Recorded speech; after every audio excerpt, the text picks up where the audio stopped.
Reasonable Doubt. How'd you come up with that title, my brother? Well, you know, whatever you do in life, you know, be it, you know, interviews, radio, rap, or whatever, people gonna judge you. And it's always reasonable doubt until they can, you know, get the product in their hand. You know, so when I was making the album, I was just like, you know, what'd be a better way, you know, reasonable doubt. The album, we putting the album on trial for the whole world to judge. The samples that he was using were people like DJ Premier and Ski and Clark Kent. It was very sweeping, jazzy, broad, airy, colorful, lush. You know, he gave a very lurid depiction to what was going on in the street like nobody before him.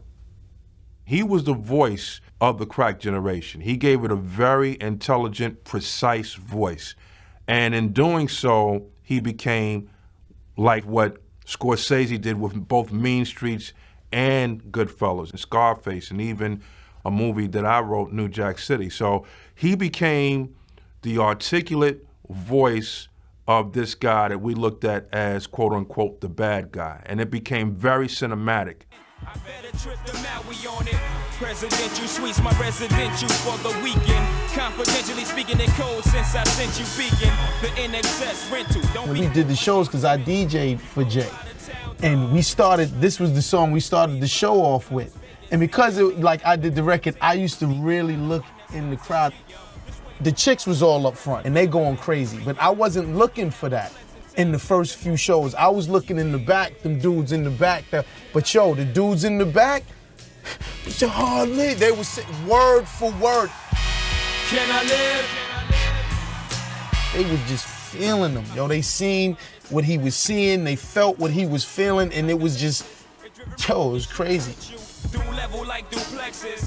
And it's just mind-boggling me that it has moved outside of the hood and became a classic in so many different worlds that they see it and they get it and they appreciate it. So I wanted to add something great to the album and something that I felt that people could identify with. And when we did the record, I was like, yeah, sounds different and it's a feeling, you spitting, and this is like Jay the Hustler. This is his persona and everything like that. He's giving it to him all right there. And that's the beat. That's everything that embodies the beat right there. You have the beginning.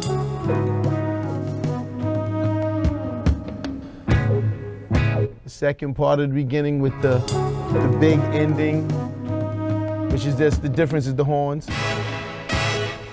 You know, I didn't have the idea to make a song, Can I Live? I didn't know I was gonna say Can I Live? It was just, you know, that's listening to the strings and listening to the tracks that just brought out that type of mentality and where I was at and where my thinking was at the time. Transition part to the beat with the strings. You hear the strings. The strings on that was just, it was like mind-blowing. It was like, it wasn't done. Holes that get you sidetracked and clap from close feet. I don't sleep, I'm tired. I feel wired like codeine. These days I gotta run with my knees from 4 fiends away. My pain when shit was quick to see. From selling cane, the brains was fried to it. So at that point right there, right, I'm telling you, I'm describing a hustler, right? And what the things that he goes through in life, right? And then right around the 8th bar or something like that, the emotions shift, right? And now that hustler who's doing these reckless things in his own community becomes reflective. My pain when shit was quick to see. Selling cane, the brains was fried to a fricassee. Can't lie, at the time it never bothered me. At the bar, getting my thug on properly. My squad and me lack a respect for authority. Laughing hard, happy to be escaping poverty. Now he's talking about my pain when shit was quick to see. From selling cane, the brains was fried to a fricassee. So he knows the damage that he's doing in my own community, to my own people. You know, so just look at the emotions that's taking place in this verse already. Lock my body, can't trap my mind. Easily explain why we adapt to crime. Rather die enormous than live dormant, that's how we on it. Lock my body, can't trap my mind. Easily explain why we adapt to crime. I'd rather die enormous than live dormant, that's how we on it. But that line, I'd rather die enormous than live dormant. That's how we on it. Living the American dream with a vengeance. I'm gonna get it. I don't give a fuck. I'm gonna get it. And you got to understand the reason, right? Why does that guy think like that? Right? How do you arrive at that point? You got to also look at that. You have to look at that. You got to look at the environments and places we live in and how things are set up and how things are structured and how we're always the last on the totem pole, even from our schooling to our roads to, everything that all the obstacles that's placed in front of us, even our living conditions. You live in a project, someone lives here, here, here, and here. You have to deal with all these different type of personalities. You're in the box. Someone's above you, below you, to the right of you, and to the left of you. And every day you have to manage that circle. And that's just 2 floors. These buildings have 26 floors and there's a ton of them, right? These low income houses and everything is messed up there. So that's like living dormant. If this is what I have to live for, then I'm gonna take a chance to get more. It doesn't matter. It doesn't matter what happens to me. The street schoolers to spend our money foolish. Bomb with jewelers and watch for intruders. I stepped it up another level, meditated like a Buddhist. The street schoolers to spend our money foolish. Bomb with jewelers and watch for intruders. I stepped it up another level, meditated like a Buddhist. Recruited lieutenants with ludicrous dreams of getting cream. Let's do this. It gets tedious. So I keep one eye open like CBS. The logo for CBS, right? The logo for CBS was the one eye. So this is how I'm living like this. Not trusting, because that's what happens. You tend not to trust people because it's a life and death thing every day. Imagine living like that. Can I live?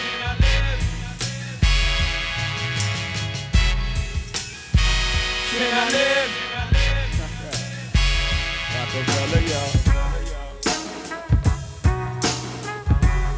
This is our life, and this is what we want, and this is what we gonna get. And if it means doing this or doing that, it's the Scarface mentality. You ever read the posters, and at the end line it says, "He lived the American dream with a vengeance." It's the best line in the world, but that sums up Jay-Z. That sums up Irv Gotti. That sums up everybody coming from the bottom and trying to get up to the top. When we were kids, when we'd be outside playing basketball, right, and we'd be a man shorter, he was supposed to be on our team, and we'd be waiting for him, and you'd go get him, and he's still upstairs just writing and reading dictionaries, understanding words, and putting them together inside his head. You're in the projects, you live in dog years, right? Growing up as kids, I remember once this lady told me, "You guys might never live to be 21 years old." So at 14 to 15 years old, you damn near a grown man in your mind. You know what I mean? You're doing things, you're hanging out all night, you're in clubs, you might be carrying a gun, you're selling drugs, you might have a car, you might be paying your parents' rent and taking care of the whole household. So those years, living the way you are to be 25 is like being 50. You have knowledge far past your youth, right? So as you get older, you just accumulate more things as you're learning more things as you grow. He just knew how to play both sides of it. I remember we were driving down Nostrand Avenue one day, listening to some music. And I was telling Jay, "Yo, you need to be spitting like such and such, man. You know what I mean? Giving him some real knowledge." He's like, "No, it'll be too deep. I can't be too deep. I have to spoon feed him. Everything I have to do, you have to spoon feed them lightly. If I give them too much, they won't take it. Once I spoon feed them lightly, feed them the sugar, and then give them some knowledge on top of that, then they'll take that in and start growing with you." A lot of people kind of just glorify the hustling aspect of it. But if you really listen to like A Reasonable Doubt, he does glorify things, but at the end he shows what the repercussion is. So I think if they got the whole message, they can understand exactly why he's celebrating, like this kid whose father left him and the environment around him, around all of us. There was always something in all of our lives that kind of changed. Dane, when his mother died, Jay, when his father left him as a kid, and me being evicted when I was 10 years old and then living in a shelter for years. It was always that one thing in our lives that we had in common, that we knew that we wanted to take over the world or do something that was groundbreaking. And I think that's that drive that we had as we started to get older and see things and get in the business, and then having the money was always a celebration for us. But it was a celebration because of our circumstances. And I don't think people, knew that. And it was always, from the smallest to the tallest, right? So, being able to get your first $100 pair of sneakers was a celebration. Your first bottle of champagne was a celebration. It's just that things kept growing for us. So we were celebrating all the time.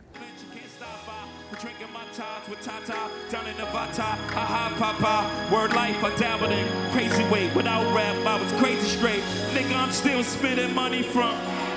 Yeah, man, we definitely got paid for the work we did, man. They took care of us. I remember getting on the train, man, with a backpack. Like 20 grand in my backpack on the train. If people would have known, I would have been done. Hey, matter of fact, statute of limitation gone. But it was one of them things. We was hustlers. You got to figure like this. Wouldn't you rather get paid cash money than get jerked about somebody telling you, we're going to do this deal with you, we're going to give you a check, you're going to wait on these royalties and might never see them? At least you got this cash money, you can go pay them bills quick.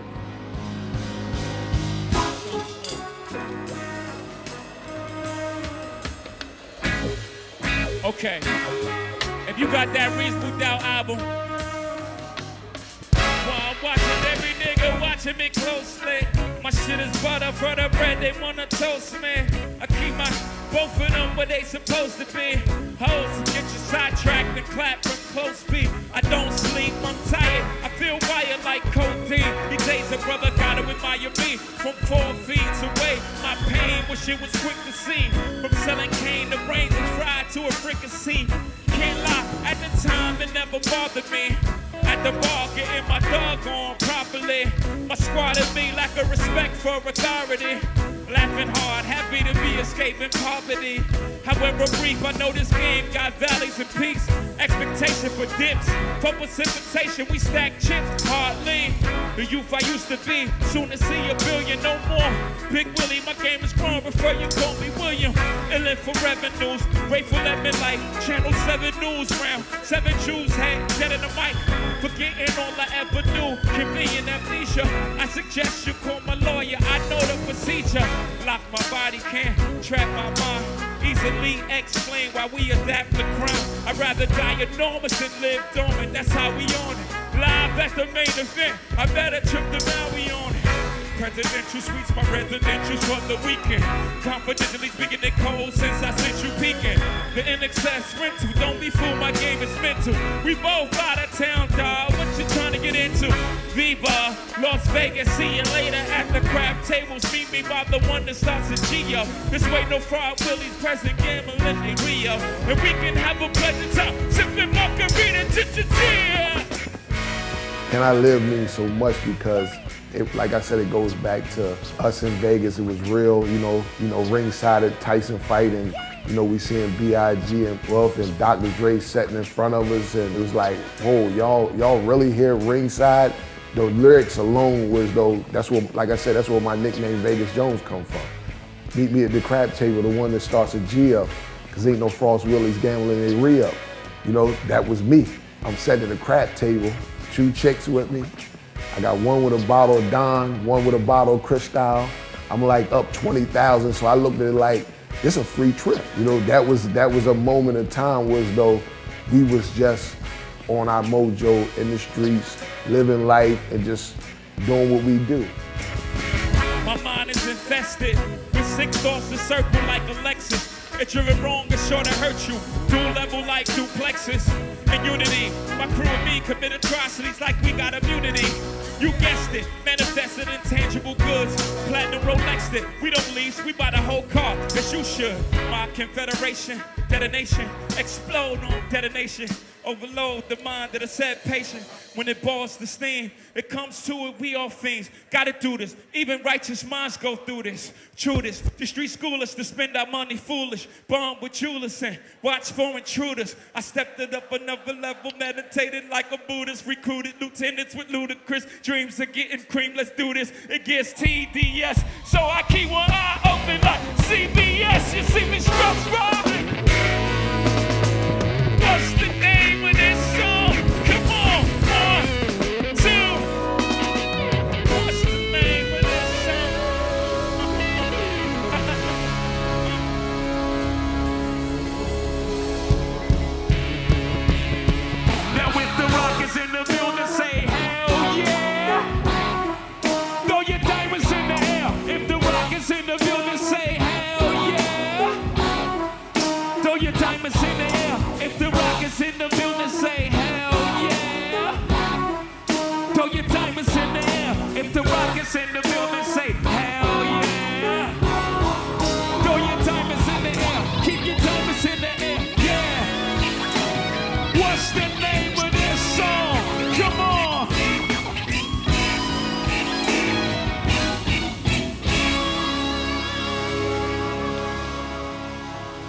start to finish, you can write. You may not like everything, but it's like a complete thought delivered, executed perfectly, without the pressure of anybody telling you like what to do. It's just what felt right for him and the people that he surrounded himself with. All the music, it was honest, man. It was just honest. It was from your heart. Anytime, you know, you speaking the truth or you being honest about whatever you do, it's people gonna feel it. You know what I mean? That's all it was. Just honest lyrics, honest creativity, always resonates. No labels, nobody telling us how to do it. You know what I mean? Just creative freedom, just being your own person, your own, you know, your own boss, your own whatever in anything you do. You know what I mean? And just not being afraid to do your thing. You know, to express whatever you gotta express in the way you know how to express it, man. That album is like, that has a spot in my life forever. Like it's that side of the heart where as though you got the family, you know, you got the kids, you know, you got mom, you know what I mean? You know, you got God, but then I got Reasonable Doubt. I think Reasonable Doubt represents that culture of what we are, who we are, and guess what? The world is made up the good, the bad, the ugly. Some of you might like it, some of you might don't. Some of you might understand it, some don't. But that was a language that we know a lot of people spoke. It's relatable, you know what I'm saying? People still, you know, there's still people out there hustling. They want to get theirs.